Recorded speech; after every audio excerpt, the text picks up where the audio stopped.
Alors, quel est le lieu idéal pour un échange linguistique au Japon? Un endroit vraiment authentique, où les conversations fusent naturellement. Eh bien, aujourd'hui, on plonge au cœur de l'izakaya pour en percer tous les secrets. Allez, c'est parti.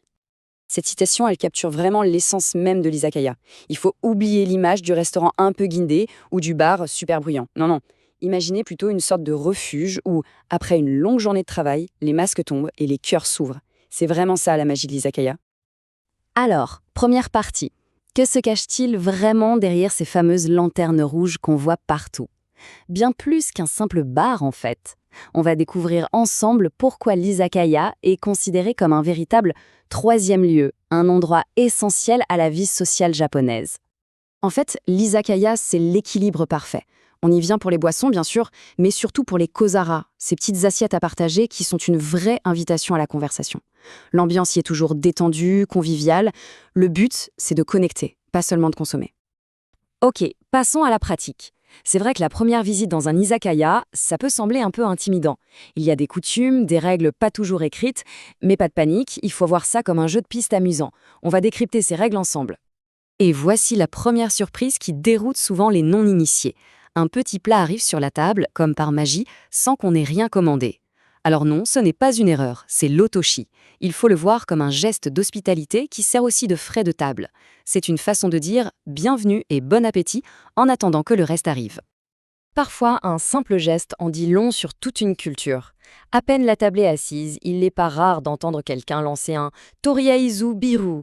C'est bien plus qu'une commande, c'est un rituel. Ça veut dire qu'on lance la soirée tous ensemble, on trinque en même temps et instantanément, ça renforce la cohésion du groupe. La plupart des plats dans un izakaya sont faits pour être partagés, ce qui amène à des situations assez cocasses. Prenez le poulet frit, le fameux karaage. Il y aura forcément quelqu'un qui voudra presser le citron dessus. Mais est-ce que tout le monde aime ça? Et c'est là qu'un micro-débat social fascinant se met en place à chaque table. Ah, le fameux nomiodai. Des boissons à volonté pour un prix fixe.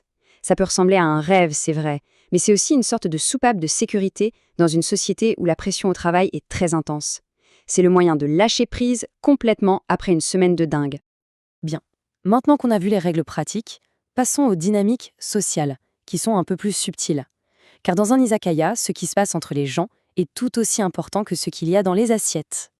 Il y a deux concepts clés pour vraiment comprendre les interactions sociales au Japon. Le tatemae, c'est la façade polie, ce qu'on présente au monde, et le on, ce sont nos sentiments réels, profonds.